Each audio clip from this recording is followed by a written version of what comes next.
So we'll be talking about the Meows chart. So this is how a Meows chart looks like.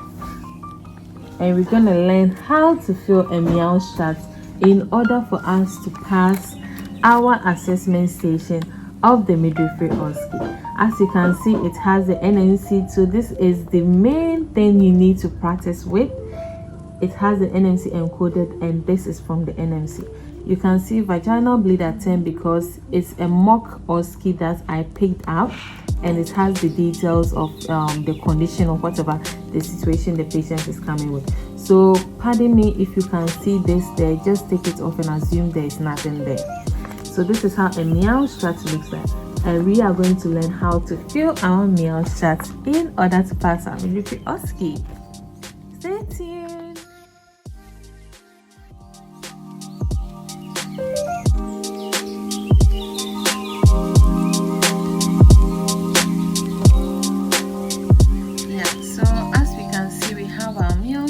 Here, if you look over here, we have frequency of observations. It has the date, time, frequency, sign, print, status. We have the identity of the patient where you put it. We have the ward. Then we have the calibrations over here. So the calibrations here is date, time. You move on to respiration, you move on to saturation, administered O2, which means administered oxygen liter per minute. We have temperature, we have heart rate, systolic blood pressure, diastolic blood pressure, urine, proteinuria, amniotic fluid, neural response, pain score, lochia, looks unwell, name, and a blank page. So we're going to learn how to fill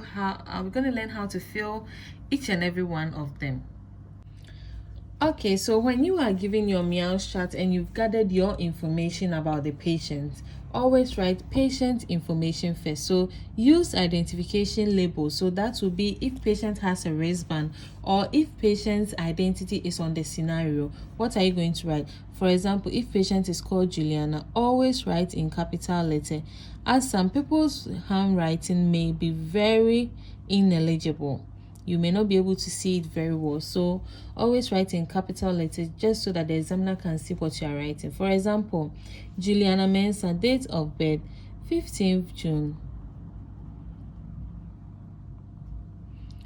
1994. Pardon me as I almost write it too. Hospital number, for example, may be F032999. Ward, delivery suite.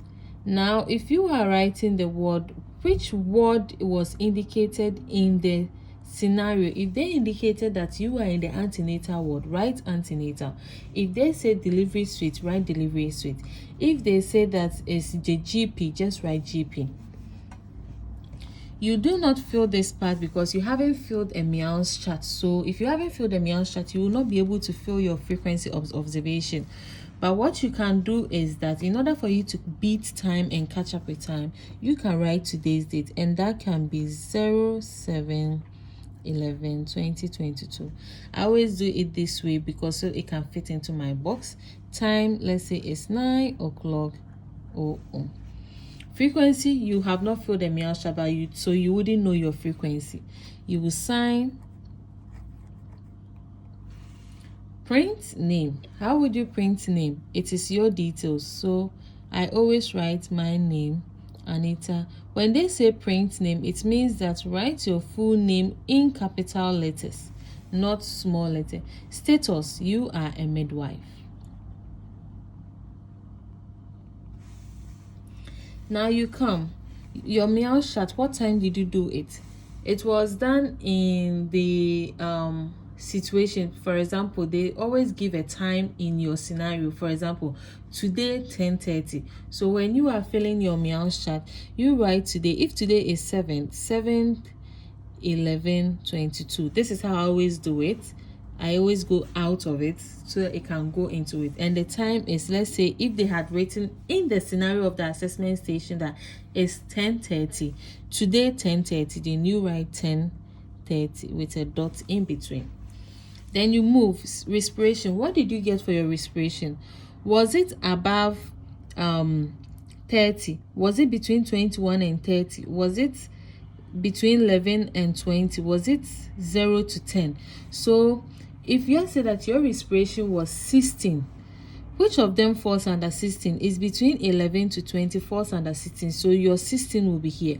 Now it says that respiration, write rate in corresponding box. So that means that they expect you to write the actual 16, so you write 16 over here. So we move on to the saturation. What is it saying? Between 95 to 100% and less than 95. So if your saturation is 99, where does 99 falls? It falls between this box. So you are going to write your 99 here. What is it saying over here? Saturations, if applicable, write sat in corresponding box. So they expect you to write the saturation over there. So you write your 99. Now it's with a percentage, so write percentage. What are they also saying over here? Administered O2 into brackets liters per mil.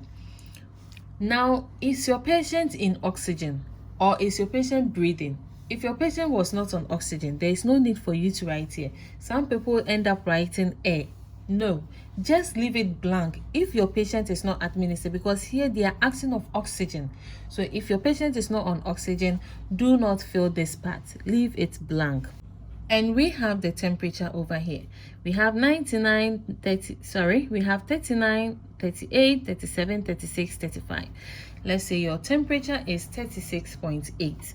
Where does it fall into? It falls between 36 and 37. So your 36.8 will be over here. Now they have done a very nice black dot over here in the form of a square.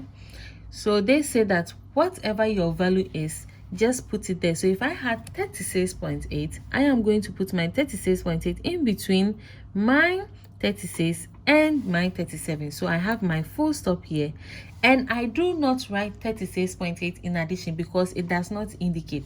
So if you look at all these things, this is what they expect you to indicate for your temperature. Just leave the full stop there and you are good to go. Heart rate, we have from 170 down to 40. What is your patient heart rate? For example, if your patient's heart rate is 62, what are they expecting you to calibrate with? They want you to put a dot there as your form of writing it. They don't expect you to write a whole 62. So locate where 62 is. It's between our 60 and our 70. So you put our 62 over here. So then I write my 62 here in the form of a dot. And I do not indicate a 62 because in your planning station, you are going to write the values for them. So you do not need to write all those values. When, as I said, in your planning station, we have an S bar and the assessment aspect, you are going to write your maternal observation. So that is where you write all those values, and the ones you indicated with a dot will now be written there in your assessment aspect of your S bar. Move on to the blood pressure. With the blood pressure, it has been divided into two. We have the systolic and we have the diastolic. We can see that it is showing by an arrow with a dot and an arrow with a dot. So what is your blood pressure? Let's say your blood pressure is 130/80. Let's locate our systolic. Our systolic is our 130 and our diastolic is our 80. So where can we find our 130? Our 130 can be found here, and they want us to use an arrow with a dot. So what I do is I put my arrow there showing 130 on the same line, and I move it on a dot till the end. What are they saying for their diastolic? Our diastolic, we had 80. So let us locate our 80. Our 80 is on this line. So what do they expect us to write? An arrow and move it with a dot. So now we have our full 130 over 180. Now, your patient might have passed urine because you did urinalysis. So what are you going to write here? You can't say no if your patient didn't pass, if your patient has passed urine, because you did do a urinalysis. So definitely your patient might have passed urine. So it's a yes. So if you look at it, urine passed into brackets Y or N. So Y stands for yes, N stands for no. Your patient did pass urine, so you are going to write Y over here. Okay, so now we have proteinuria. You did your urinalysis in the assessment stage, and whatever you had for protein in urine, you need to indicate. So if your patient had 1 plus of protein, let's look at it. We have 2 pluses and we have more than 2 pluses.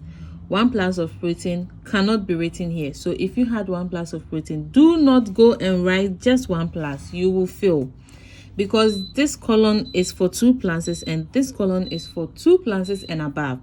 So what did you get? If you had 1 pluses, leave it blank. If you had 2 pluses, then you write 2 pluses over here. So now we have our 2 pluses. Now let's move on to amniotic fluid. Has your mother ruptured her membranes? Was there a PV loss? During your vaginal examination, did you realize that there was a PV loss? With your PV loss, was it blood, bleeding, or was it amniotic fluid, or it was just a whitish gestational leukorrhea? Leukorrhea. So if it is amniotic fluid, was it clear, was it pinkish, or was it green? Now if it is not amniotic fluid, you are not supposed to write anything over here, so leave it blank. If the vaginal loss is bleeding, leave it blank, because there is no indication for you to put your blood over here, so leave it blank. Neural response. How is your patient? Is your patient active or is your patient unconscious? If your patient is active, you are going to tick over here, because they have indicated into bracket a tick, so you put a tick over here. If your patient is unconscious but your patient reacts to pain, you can see pain over here. If your patient is unconscious but your patient reacts to voice, that means if you talk to your patient can respond, or your patient can show movement, then you are going to take voice. Or if your patient is totally unresponsive, then you are going to take here as well. So this has got to do with the conscious state of your patient. Once your patient is not unconscious, definitely your patient is alert, so always take here. But if your patient is unconscious, that is where you come into these 3 categories and now find out, is my patient reacting to pain, voice, or is fully unresponsive? Then you take alongside. But once you communicated with your patient responded, automatically your patient is alert, so you take here. We move on to the pain score. Your patient, you didn't ask your patient. Now your patient told you that her pain score is 5. You cannot use 5. Always look at your Meows chart when you are doing a pain score. Look at the category of the pain score they have given. We can see here is from 0 as a minimum to 3 as a maximum. So in your assessment stage, when assessing a patient for her for her pain score, ask your pain score starting from 0 to 3, where 0 is the minimum and 3 is the maximum. What would you give me? If your patient says that her pain score is 1, then you come to your Meows chart. Between 0 to 1, that means that you are going to write here into bracket the written number, so write 1 over here. If your patient's pain is 2, then you are going to fill the 2 over here. Then care aspect. The patient given to you was a pregnant woman, so there's no way your patient is having a lochia. A lochia is for a patient who has already delivered, so this part aspect has to be blank. If you fill this part, that means that you are forging something which is not supposed to be there. Now, when you are communicating with your patient looks well or unwell. Here lies the situation. You are using a dummy. How can you see if your patient is looking well or unwell in your dummy? So this is where you need to ask your examiner. Examiner, since I am working with my dummy, I would like to confirm, is my patient looking well or unwell? If your examiner says that my patient is looking unwell, that means that I need to indicate yes. So looks unwell. Yes, my patient looks unwell. If my patient looks well, that means I will tick no. So as it's indicated over here, it is a tick. So my patient looks unwell, yes. Then I tick it. This is where your full name goes into. So you write your full name, Anita Kari. This space is left blank. Someone will ask me, where will I write my total score? So you write over here, Meows score. What is the Meows score? Now let's go through. Where is our number of yellows? We realize that we have yellow over here, which is 1, and we have another yellow over here, so we have 2. So you write yellow equals 2. How many red? None. And red, so you write red equals 0. Done. So this is how a Meows chart is correctly filled and labeled. So after you are done with your Meows chart, filling all your Meows chart, you now move to the back of the Meows chart, and this is the back of a Meows chart given to you during the examination. So you realize that it has been calibrated. We have our first yellow, we have 2 yellows, 1 red, we have 2 red over here. So which category is our Meows chart falling into? Our total Meows chart was 2 yellows and a 0 red. So when we look over here, we realize that we have 2 yellows over here. So this is what we are going to give to our MDT. So our Meows chart, we are going to categorize it under this middle aspect. So now you give a handover to your examiner. Examiner, my total Meows chart is 2 yellows and a 0 red. Therefore, this is what I will do. I will inform the midwife in charge, immediate referral to obstetric registrar, increased frequency of observation. Women should be reviewed within 30 minutes. Consider obstetric anesthetic review. Consider review by obstetric consultant.